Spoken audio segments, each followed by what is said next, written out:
if there's a technological advancement so powerful that it transforms the very basic pillars of our society. A technology which fundamentally influences the way that our economy, governance systems, and businesses function, and could change our conceptual understanding of trade, ownership, and trust. This technology already exists, and it's called cryptocurrency. People often think of Bitcoin as only virtual money or a transaction system. But if you look closer, you'll see that the monetary aspect is just the tip of the iceberg. That's because Bitcoin is a groundbreaking internet technology for which money is merely one of the possible applications. Money exists to facilitate trade. Through the centuries, trade has become incredibly complex. Everyone trades with everyone worldwide. Trade is recorded in bookkeeping, and this information is often isolated and closed to the public. For this reason, we use third parties and middlemen we trust to facilitate and approve our transactions. Think of governments, banks, accountants, notaries, and the paper money in your wallet. We call these trusted third parties. This brings us to the essence of Bitcoin.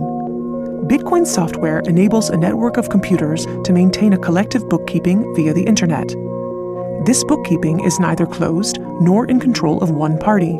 Rather, it is public and available in one digital ledger which is fully distributed across the network.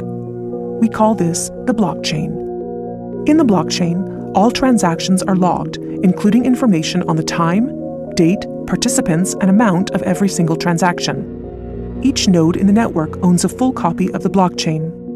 On the basis of complicated, state-of-the-art mathematical principles, the transactions are verified by the so-called Bitcoin miners, who maintain the ledger.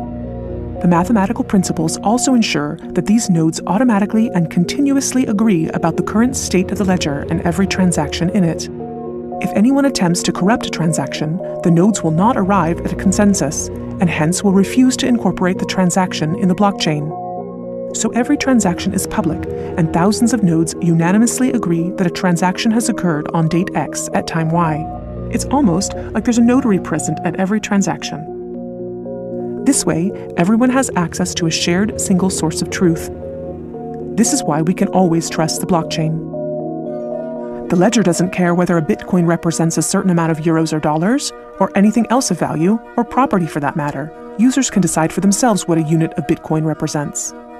A Bitcoin is divisible in 100 million units, and each unit is both individually identifiable and programmable.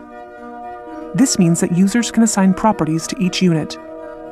Users can program a unit to represent a eurocent, or a share in a company, a kilowatt-hour of energy, or a digital certificate of ownership. Because of this, Bitcoin is much more than simply money and payments. A Bitcoin can represent many kinds of property, 1,000 barrels of oil, award credits, or a vote during elections, for example. Moreover, Bitcoin allows us to make our currency smarter and to automize our cash and money flows. Imagine a healthcare allowance in dollars or euros that can only be used to pay for healthcare at certified parties. In this case, whether someone actually follows the rules is no longer verified in the bureaucratic process afterwards.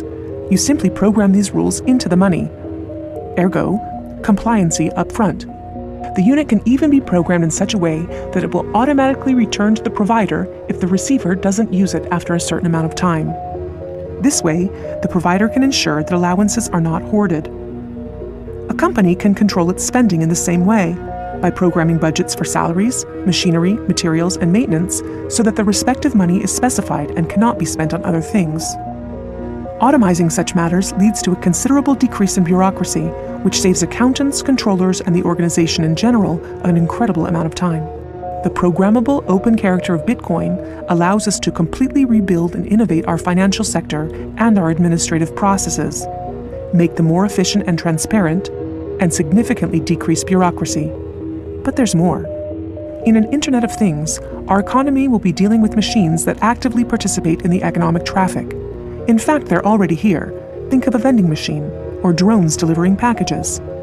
These machines are unfamiliar with the concept of trust, but Bitcoin is not.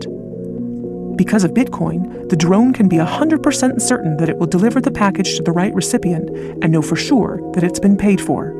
And we can program the vending machine in such a way that it will automatically keep track of its supplies, order new supplies from the supplier, and pay for them automatically. Of course, you'll understand that this is only the beginning. Internet technology is disruptive and breaks the status quo. It opens markets and breaks the positions of middlemen all the time. Bitcoin and cryptocurrencies have caused a paradigm shift. It's time to explore this new technology constructively and critically, and openly discuss potential applications.